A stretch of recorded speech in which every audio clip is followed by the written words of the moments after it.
Assalamualaikum warahmatullahi wabarakatuh. Waalaikumsalam warahmatullahi wabarakatuh. Ibu Kepala Sekolah SMP Negeri 1 Kesugihan yang kami hormati, Bapak Ibu Guru yang kami hormati, serta calon guru penggerak angkatan 8 Bapak Happy Kurniawan SPD yang kami hormati pula. Pertama-tama marilah kita panjatkan puja dan puji syukur kehadirat Allah Subhanahu wa Ta'ala yang telah memberikan rahmat, hidayah dan inayahnya kepada kita semua, sehingga pada siang hari ini kita dapat berkumpul bersama untuk membahas kegiatan calon guru penggerak angkatan 8 dengan modul budaya positif di sekolah. Sholawat serta salam mari kita haturkan kepada junjungan Nabi Agung Muhammad Sallallahu Alaihi Wasallam yang telah kita nangikan sabarnya di yang akhir. Amin ya rabbal alamin. Bapak Ibu Guru yang kami hormati, di sini calon guru penggerak kita Bapak Happy Kurniawan akan menyampaikan modul tentang budaya positif di sekolah. Nanti Bapak Ibu ikuti dengan baik sehingga nanti bisa diterapkan di sekolah kita. Di sini saya akan memberikan sedikit mengenai apa itu budaya positif di sekolah ya. Jadi Bapak Happy ini menjadi guru penggerak ini memang memiliki modal utama yang bagus ya. Ini modal pertama adalah semangat dalam belajar. Ini semangat ini akan menjadikan budaya positif kita di sekolah. Budaya positif ini nanti akan memuat karakter murid dan guru untuk membentuk visi misi sekolah. Akan terjadi perubahan baru yang menggerakkan seluruh komponen sekolah. Jadi menumbuhkan guru untuk memajukan pendidikan di Indonesia pada umumnya dan di sekolah pada khususnya. Jadi sebagai pemimpin pembelajaran itu dapat menggerakkan dan memotivasi warga sekolah dengan memiliki meyakini dan menerapkan visi atau nilai-nilai kebijakan yang disepakati sehingga tercipta budaya positif. Budaya positif apa? Budaya positif yang berpihak pada murid. Berikutnya penerapan disiplin murid ini dihasilkan murid-murid yang berkarakter, berdisiplin tinggi, kemudian yang jujur, kemudian peduli dan bertanggung jawab. Jadi nanti melalui kegiatan calon guru penggerak nanti akan tertanam budaya positif di sekolah kita. Yang namanya budaya itu akan dilakukan secara konsisten atau terus-menerus atau berkelanjutan. Berikutnya seperti yang disampaikan oleh pakar pendidikan atau tokoh pendidikan yaitu Bapak Ki Hajar Dewantoro, sekolah itu diibaratkan sebagai tanah tempat bercocok tanam, sehingga guru harus mengusahakan sekolah itu menjadi lingkungan yang menyenangkan, menjaga dan melindungi murid-muridnya dari hal-hal yang tidak baik. Jadi murid ini memiliki karakter yang baik, tumbuh kembang yang baik. Contohnya, misalnya tadinya muridnya tidak semangat menjadi bersemangat. Jadi murid ini akan mampu menerima dan menyerap suatu pembelajaran bila lingkungan di sekelilingnya terasa aman dan nyaman. Bapak Ibu guru yang kami hormati, jadi sebagai seorang pendidik itu kita harus bisa memimpin murid-murid kita. Jadi kalau di sekolah itu menjadi pemimpin pembelajaran, bagaimana kita dapat menciptakan suasana yang positif, suasana yang kondusif di lingkungan sekolah kita. Jadi untuk mewujudkan sekolah impian tersebut, ya, bagaimana Bapak Ibu guru menciptakan sebuah lingkungan yang positif di sekolah kita, atau di sekolah Bapak Ibu guru, maka Bapak Ibu guru harus dapat memilih strategi yang baik. Bagaimana Bapak Ibu guru itu akan menerapkan budaya positif, diantaranya yaitu disiplin positif. Disiplin positif ini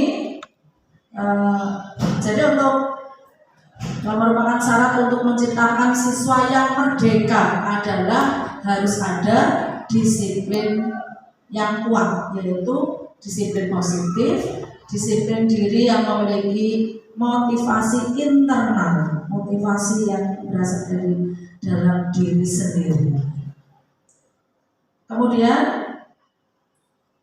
disiplin sebagai bentuk kontrol dari diri kita, maksudnya dari diri kita, yaitu belajar untuk mengontrol diri agar dapat mencapai suatu tujuan mulia. Ini menurut Bapak Ki Hajar Dewantono. Tujuan tersebut ini akan mengacu pada nilai-nilai kebajikan yang universal. Nilai kebajikan universal ini nantinya akan diterangkan atau ditanamkan dalam profil pelajar Pancasila yang memiliki 6 dimensi. Yang pertama yaitu beriman dan bertakwa pada Tuhan Yang Maha Esa serta berakhlak mulia, kemudian berkebinekaan global, kreatif, bernalar kritis, mandiri dan gotong royong. Jadi sebagai organisasi yang saling ini jadi bersifat universal tadi, Bapak Ibu guru yang kami hormati, jadi sebagai pendidik ini harus memiliki tujuan mulia dari penerapan disiplin positif. Tujuan mulia dari penerapan disiplin positif itu adalah untuk apa tujuannya tadi? Untuk jadi agar terbentuk murid-murid yang berkarakter yang baik, berdisiplin, murid yang santun, murid yang jujur, murid yang peduli dan bertanggung jawab. Ya. Jadi ini merupakan pembelajar sepanjang hayat sesuai dengan standar kompetensi kelulusan yang diharapkan di sekolah kita. Seperti itu Bapak Ibu. Saya hanya mengantarkan sedikit mengenai budaya positif yang ada pada modul calon guru penggerak angkatan 8. Semoga apa yang saya sampaikan ini bisa bermanfaat bagi Bapak Ibu guru semua. Nanti sedikit bisa diterapkan dan lebih jelasnya nanti akan disampaikan oleh Bapak Happy Kurniawan. Sekian, apabila ada kata-kata yang kurang berkenan di hati Bapak Ibu semua, kami mohon maaf yang sebesar-besarnya. Billahi taufiq wal hidayah. Wassalamualaikum warahmatullahi wabarakatuh.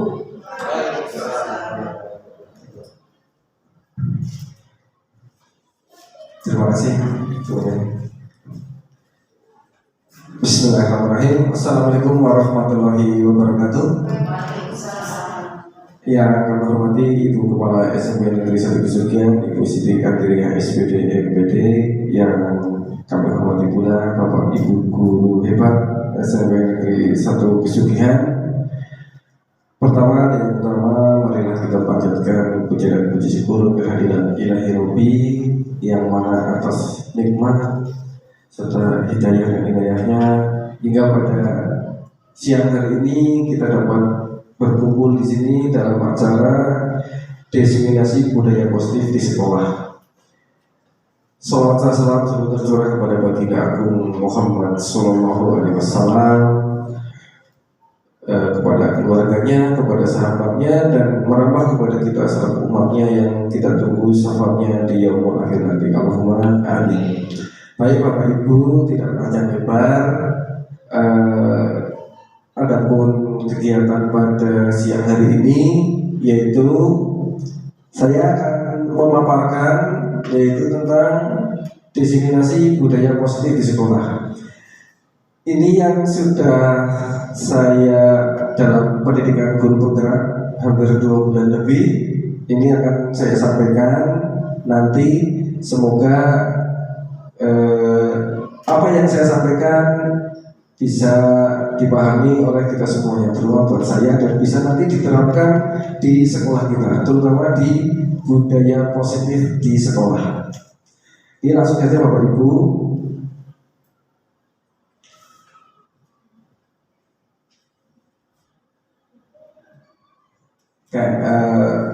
Untuk konsep inti budaya positif itu ada perubahan paradigma belajar, disiplin positif, nilai kebajikan, ada kebutuhan dasar manusia, motivasi perilaku manusia, posisi kontrol guru, dan terakhir segitiga restitusi. Ini yang akan nanti kita bahas di pertemuan pada siang hari ini. Ada sekian. Jadi mohon maaf, nanti agak lama nih. Ya. Monggo sambil santai saja. Yang berikutnya yaitu, nah ini Bapak Ibu, cukup dijawab setuju atau tidak setuju aja. Apakah Bapak Ibu setuju dengan pernyataan ini? Yang pertama, hukuman dapat mendisiplinkan siswa. Setuju nggak Bapak Ibu? Setuju. Oke. Yang kedua, pemberian hukuman dalam hal positif seperti membaca atau membersihkan halaman sekolah dapat mendisiplinkan anak. Setuju. Baik. Yang terakhir itu memberikan penghargaan dapat meningkatkan motivasi anak. Setuju. Baik.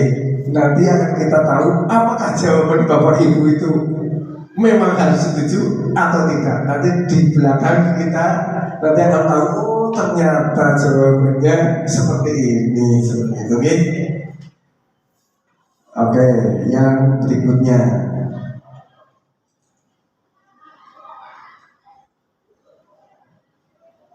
Nah, sekarang saya tugaskan Bu Nuri.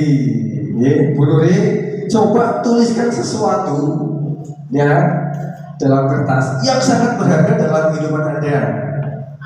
Kemudian genggam erat tulisan itu, jangan sampai orang lain melihat. Silakan, saya beri waktu.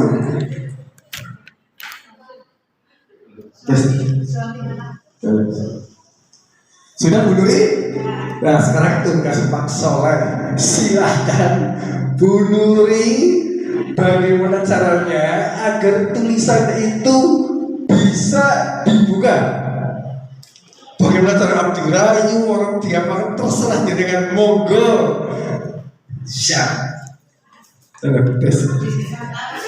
Sudah aja nggak apa-apa. Ini Bu Nuri digenggam kan? Oh iya. Ini sudah saya ini. Namanya siapa? Masih Bu Nuri ya. Iya. Ini yang berada dalam diri saya sudah saya ini. Saya penasaran sekali apa yang Ibu genggam itu sebenarnya apa sih itu? Apa benda-benda ajaib? Apa sih sebenarnya? Iya, coba dibuat saya membuka ini bagaimana? Oh iya. Saya penasaran sih, ingin tahu sebenarnya apa yang ada dalam. Usahanya mana dong? Tunjukkan usahanya. Coba aja. Iya. Barangkali itu seandainya itu saya tahu dengan tulisan apa yang ada di genggaman Anda, mungkin ada sesuatu yang pasti lebih bahagia daripada menggenggam itu. Oh begitu. Iya. Oh iya. Boleh. Boleh. Pintar ini. Ini cara wujudnya pintar ini. Ya, mungkin kalau saya kasih tahu nanti lebih bermanfaat bagi yang Pasti lainnya. begitu, Oh ya. begitu. Lebih bermanfaat daripada ada yang tulisan dan lebih berbanding terbanding seperti itu. Berarti motivasi saya membuka ini agar lebih Iya, ada yang lebih baik daripada yang ada sharing tulisan. ya dengan yang lainnya. Baiklah, silakan. Ya, terima kasih. Dibuka, saya buka, ada yang buka ya. Gimana siapa yang buka ini? Ya masalah Saya yang buka sendiri supaya ada variasi bagaimana cara membuka. Coba kalau saya membuka bisa diperhatikan ya bagaimana cara saya membuka. Sorting nih, buka pelan-pelan. Keluarga titik. Keluarga gitu. Apa yang maksud keluarga ini maksudnya? Oh iya keluarga. Tuliskan sesuatu yang sangat berharga dalam kehidupan Anda. Bagi saya yang sangat berharga bagi saya adalah keluarga. Iya, pasti Anda sudah sangat mahir ya untuk mengelola keluarga karena yang namanya seorang ibu itu utamanya adalah mendidik anak-anak. Amin. Anak-anak itu bisa boso, bisa kromo itu pertama kali dididik oleh keluarga, utamanya ibu. Saya kira itu. Ini masukan saya kira baik ya. Jadi pertama kali anak itu dididik ya itu dari keluarga dulu, lingkungan keluarga, utamanya adalah ibu. Terima kasih Bu Nuri. Sama-sama, Mas Mudah-mudahan Soleh. bermanfaat. Oke, terima kasih Pak Soleh, Bu Nuri. Terima kasih Bu Nuri dan Pak Soleh. Demikian tadi sedikit ada drama yang dari Pak Soleh dan Bu Nuri. Pada dasarnya kita itu nah ini di sini. Ini ada teori dan miskonsepsi tentang teori kontrol. Ya, sebenarnya ada motivasi itu ada dua, yaitu secara intrinsik dan ekstrinsik. Ya, dari luar respon, stimulus respon dari luar atau yang dari dalam. Nah, miskonsepsi yang selama ini kita pahami yaitu pertama, ilusinya itu guru mengontrol murid. Kita itu bisa mengontrol murid suruh apa saja sama kita itu harus mau, ya harusnya seperti itu. Tapi sebenarnya ini salah. Terus yang berikutnya, ilusi bahwa semua penguatan positif efektif dan bermanfaat. Jadi apa yang bersifat positif itu kalau pandangan kita itu selalu pasti ada manfaatnya, padahal itu tidak. Nanti kita bahas di berikutnya lagi nih. Terus ilusi yang berikutnya itu bahwa kritik dan membuat rasa bersalah mampu menguatkan karakter anak, ya karakter siswa. Ini juga miskonsepsi yang salah tentang kontrol. Yang berikutnya yaitu ada ilusi bahwa orang dewasa berhak memaksa. Ya, ini juga miskonsepsi yang salah seperti itu. Di sini ada contoh penerapannya yaitu stimulus respon tentang dunia dan teori kontrol tentang dunia. Yang pertama, realitas kebutuhan kita sama, padahal realitas kebutuhan kita itu berbeda-beda. Semua orang melihat hal yang sama, padahal setiap orang memiliki gambaran yang berbeda-beda. Yang berikutnya, kita mencoba merubah orang agar berpandangan yang sama dengan kita. Kenyataannya, kita berusaha memahami.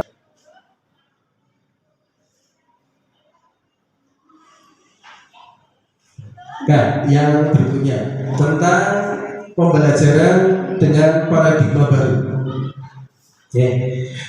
Pembelajaran dengan paradigma baru merupakan pembelajaran yang dirancang berdasarkan prinsip pembelajaran berdiferensiasi, sehingga peserta didik belajar sesuatu kebutuhannya berdasarkan tahap perkembangan sesuai teori psikologi modern untuk mewujudkan profil pelajar Pancasila. Nah sekarang kalau yang ini kita sering mendengar kata-kata disiplin, pakarnya disiplin guru BK. Disiplin, kalau kita dengar disiplin dalam benak kita itu apa Pak Soleh? Disiplin itu bisa mentaati aturan sekolah yang ada, antara seperti itu. Mentaati aturan sekolah yang ada. Iya. Seperti itu, ya. Iya. Oke, ya.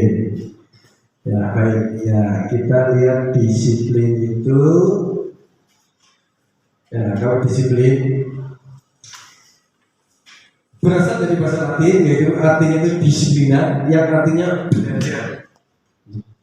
Namun dalam budaya kita, makna kata disiplin telah berubah menjadi sesuatu yang dilakukan seseorang kepada orang lain untuk mendapatkan kepatuhan. Kecenderungan umum adalah menghubungkan kata disiplin dengan ketidaknyamanan, bukan dengan apa yang kita hargai atau suatu pencapaian suatu tujuan mulia. Ini kalau dari bahasa Latin seperti disiplin. Ya. Nah di sini disiplin adalah kemampuan untuk memerintah diri sendiri dalam mengontrol dan menguasai diri untuk memilih tindakan yang mengacu pada nilai-nilai yang kita hargai dengan penuh tanggung jawab. Nilai yang kita hargai adalah nilai kebajikan, ya, sifat positif manusia merupakan tujuan mulia yang akan dicapai setiap individu, yaitu nilai-nilai yang terdapat dalam profil pelajar Pancasila. Tadi disebutkan sama Bu, ada 6 dimensi profil pelajar Pancasila. Nah ini yang berikutnya, manusia itu sebenarnya mempunyai 5 kebutuhan dasar manusia. Ada 5 kebutuhan dasar manusia. Yang pertama itu ada bertahan hidup. Bertahan hidup contohnya makan, pakaian. Ini 5 kebutuhan dasar manusia, bertahan hidup.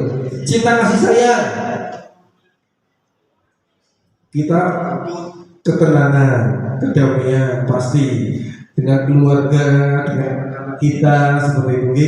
Kalau anak-anak yang butuh dengan orang tuanya, itu pasti ada butuh cinta kasih sayang. Yang berikutnya kebebasan. Ya, kebebasan ini bukan bebas yang bebas sebebas-bebasnya, tapi bebas kebebasan yang ada batasannya. Ya, kebebasan di sini manusia pun tidak bisa dibatasi. Pilihannya ada pilihannya. Kebebasan yang berpilihan juga ada pilihannya. Terus kesenangan, manusia juga butuh rasa kesenangan. Ya. Dan yang berikutnya lagi terakhir adalah penguasaan atau kekuasaan. Manusia pasti akan lebih cenderung menginginkan suatu penguasaan atau kekuasaan. Nah, berkuasa atas orang lain itu manusia seperti itu.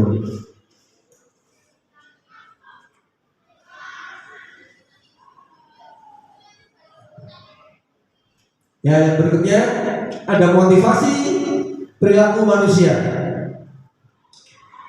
Dorongan yang timbul pada diri seseorang secara sadar atau tidak sadar untuk melakukan suatu tindakan dengan tujuan tertentu.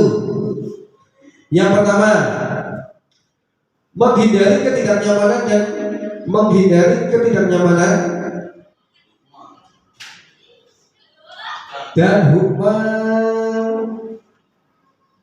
menghukum ya, ini dan hukuman.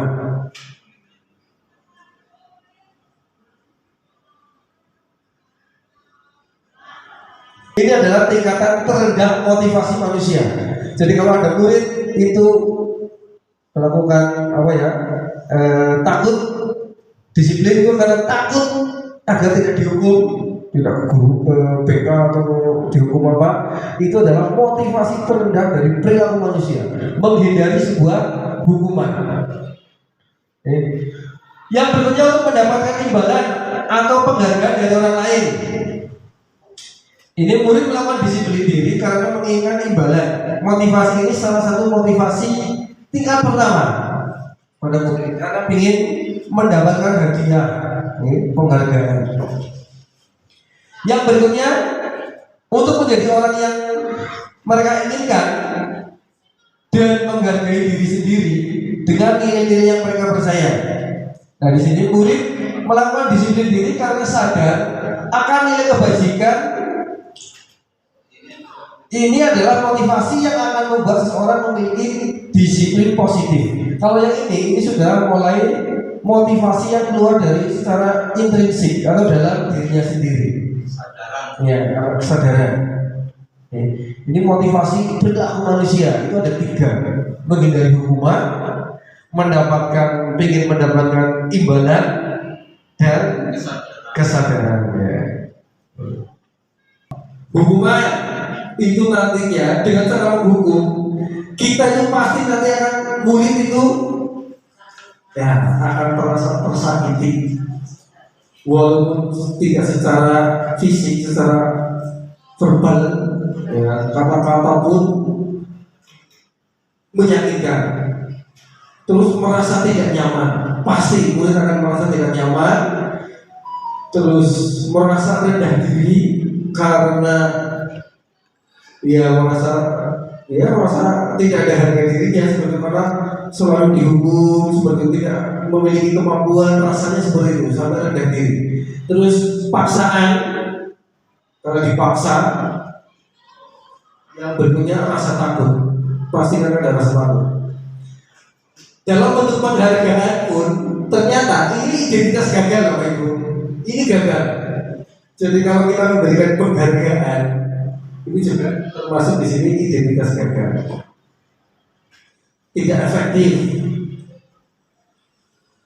Anak itu pasti kalau bawa silahkan ya bisa mengerjakan dapat hadiah uang, dapat apa, itu ternyata tidak efektif.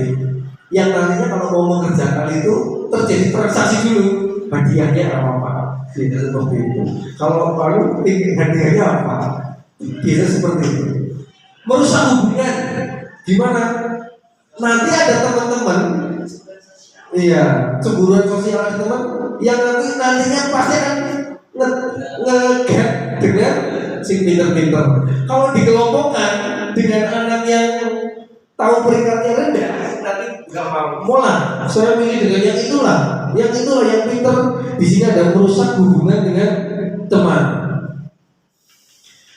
Penghukuman dengan ranking. Jadi yang banyak terjadi di sekolah itu ada perankingan. Ini perankingan itu penghukuman bagi anak-anak yang peringkatnya menengah ke bawah.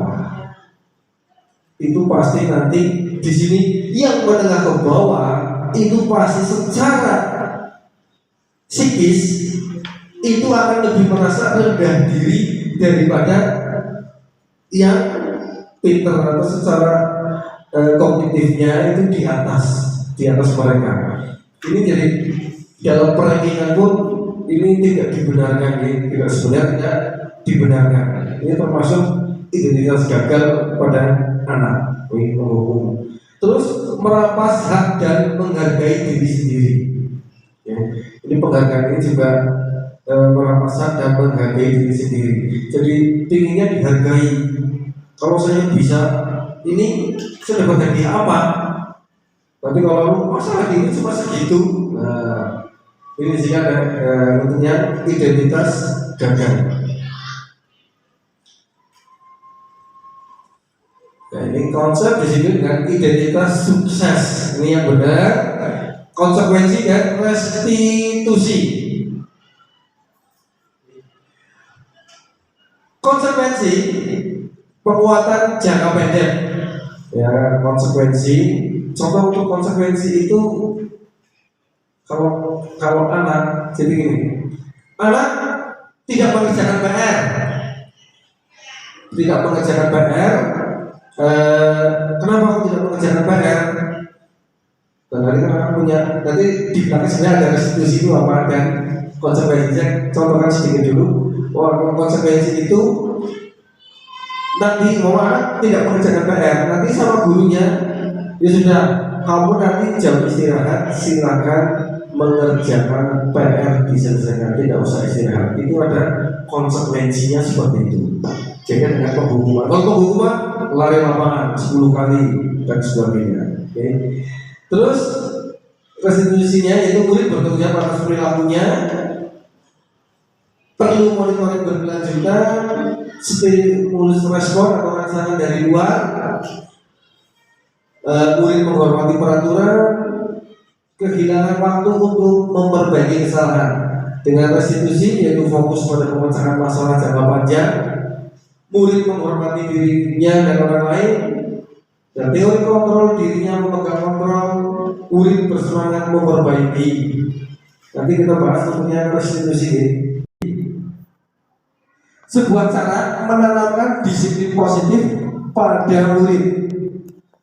Apa yang dinamakan dengan restitusi? Restitusi adalah proses menciptakan kondisi bagi murid untuk memperbaiki kesalahan mereka, sehingga mereka, saya jelaskan satu persatu contohnya. Nah, ini perbedaan hukuman, konsekuensi, dan restitusi. Ini yang kadang-kadang kita rancu, ini maksudnya konsekuensi apa restitusi atau bahkan mungkin hukuman. Contoh, siswa sering tidak mengerjakan PR. Nah, ini contohnya. Guru marah-marah. Oh, anak tidak mengerjakan PR, pokoknya kita tugas guru marahi saja. Ya. Terus menghukum siswa, contoh, keliling lapangan 5 kali. Itu adalah sebuah hukuman. Kalau konsekuensi itu guru tegas pada peraturan dan murid mematuhi peraturan. Kalau tidak mengerjakan PR, dia tegas. Pasti ada konsekuensinya dari kesalahan itu. Apa? Guru memberikan konsekuensi mengerjakan PR pada saat jam istirahat. Yang lain istirahat, anak yang tidak mau PR, silakan di kelas saja kerjakan PR, selesaikan. Nah, itu konsekuensi. Nah, kalau restitusi, guru menanyakan keyakinan kelas dan membantu siswa menyelesaikannya. Guru terbuka dan siswa menghormatinya. Di sini menanyakan keyakinan kelas itu ditanya, kenapa kamu tak mengerjakan PR? Seandainya bangunnya kesiangan Pak, kenapa kesiangan, semalam tidur jam berapa? Terus ditanya seperti itu. Malam, kenapa sampai tidur malam? Nah, di sini ada keterbukaan guru dengan siswa, menghormati orang lain dan seterusnya. Di sini juga nanti menanyakan keyakinan kelas. Terus ada nggak keyakinan kelas yang kamu langgar dengan tidak mengerjakan PR? Dan siswa akan menjawab ada. Apa? Tidak disiplin, tidak menghargai diri sendiri dan orang lain. Nah, itu kan keyakinan kelas bermacam-macam seperti itu.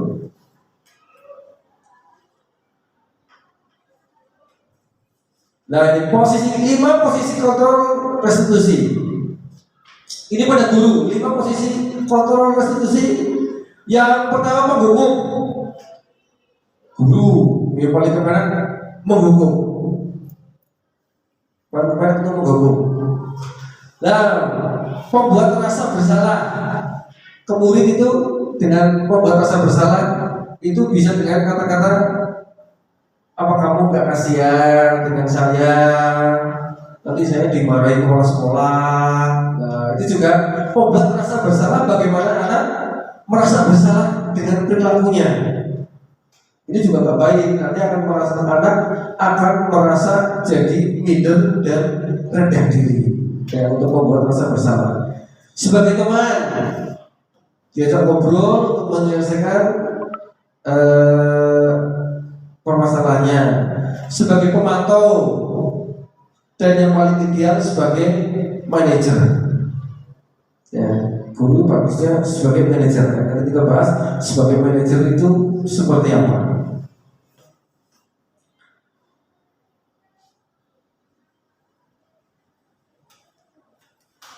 Nah, ini contoh penerapan 5 posisi kontrol. Kalau pada penghukuman itu patuhi aturan sekolah, lalu lari keliling lapangan 5 kali.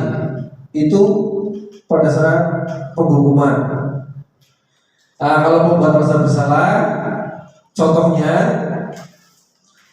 berapa kali Pak Guru harus memberitahu kamu, Pak Guru kecewa sama kamu, dan seterusnya.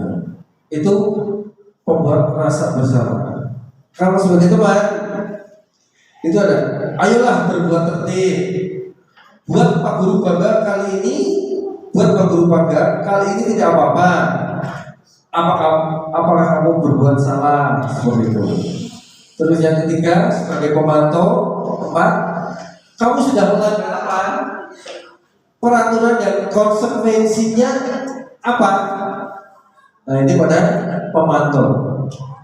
Sedangkan pada manajer itu, apakah kamu tahu kesalahan kamu? Bagaimana kamu memperbaiki kesalahanmu? Contoh, ada murid yang bermasalah, itu ditanya, tanya dulu kesalahannya itu apa? Kok kamu dipanggil di sini? Ditanya. Kenapa? Kamu pasti punya alasan. Kenapa melakukan seperti itu? Setelah dijawab, ditanya juga. Terus bagaimana cara memperbaikinya? Dari kelima posisi kontrol ini, sebagai pemimpin pembelajaran guru, itu paling ideal adalah sebagai manajer. Ini menyelesaikan masalah, memberikan solusi kepada anak, menawarkan, tidak kita ya ada pemaksaan, malu pokoknya dengan seperti ini.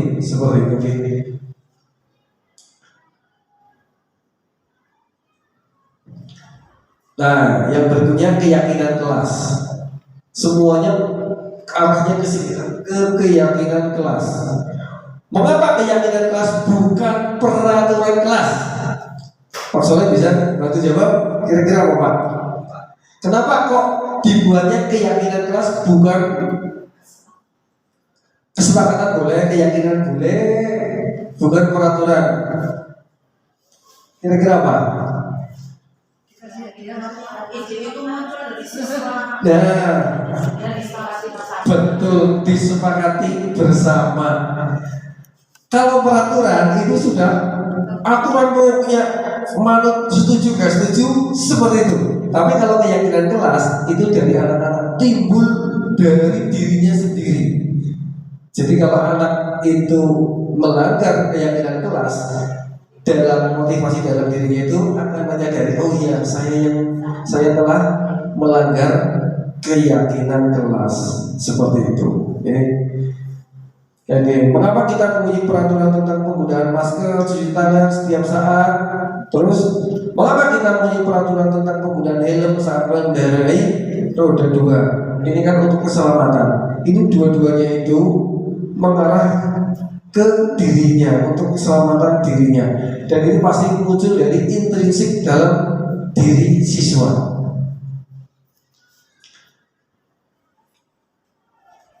Nah, yang terakhir, segitiga restitusi.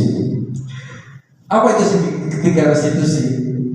Segitiga restitusi adalah proses menciptakan kondisi bagi murid untuk memperbaiki kesalahan mereka, bisa kembali ke kelompoknya dengan karakter yang lebih kuat. Ya, Gasen tahun 2004. Ini restitusi. Ada tiga segitiga restitusi. Bentar. Nah, ini restitusi bukan untuk menebus sebuah kesalahan. Restitusi adalah sebuah tawaran, bukan paksaan. Restitusi fokus pada sebuah solusi dan dapat mengembalikan murid yang berbuat salah pada kelompoknya. Di sini ada segitiga resolusi. Yang pertama itu, ini harus urut dalam menyelesaikan permasalahan anak itu urut. Yang pertama, menstabilkan identitas. Setelah itu validasi tindakan yang salah dan menanyakan keyakinan. Jadi, kalau menstabilkan identitas itu contohnya gimana? Setiap orang pasti pernah melakukan kesalahan. Terus kamu bukan satu-satunya yang pernah melakukan ini. Kalau pada validasi tindakan yang salah itu, kamu tentu punya alasan mengapa melakukan itu.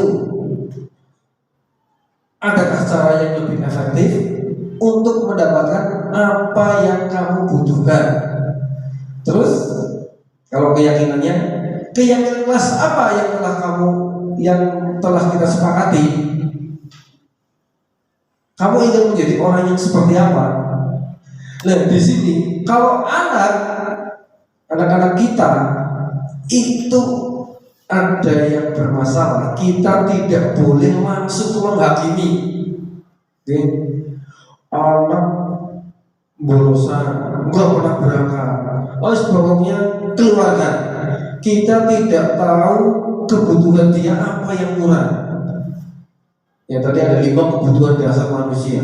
Mungkin anak tersebut kurang kasih sayangnya, atau mungkin secara bertahan hidupnya, ternyata dia tidak punya jajan setiap hari, nggak punya bekal, jadi nggak berangkat sekolah. Nah itu tugas kita sebagai pendidik yang harus mencari tahu kebutuhan anak itu seperti apa. Ya. Ada segitiga restitusi untuk penyelesaian permasalahan-permasalahan yang dihadapi pada anak. Oke. Jadi yang paling bagus itu kita memang dalam menyelesaikan permasalahan anak, yaitu sebagai manajer. Oke. Ini contoh kasus, Bapak Ibu. Nah, contoh kasus kita bisa coba.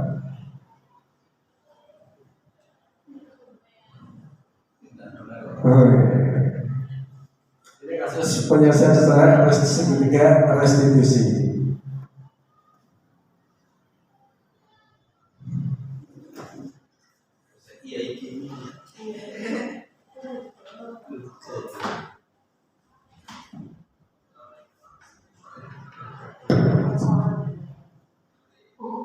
Kesayangan adalah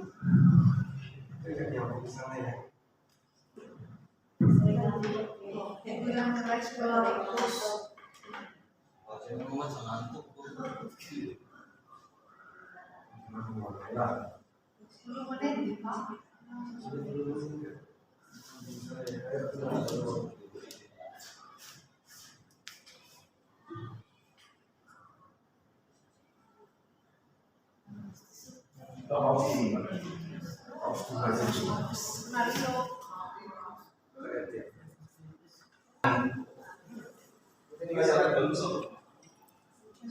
Assalamualaikum Pak.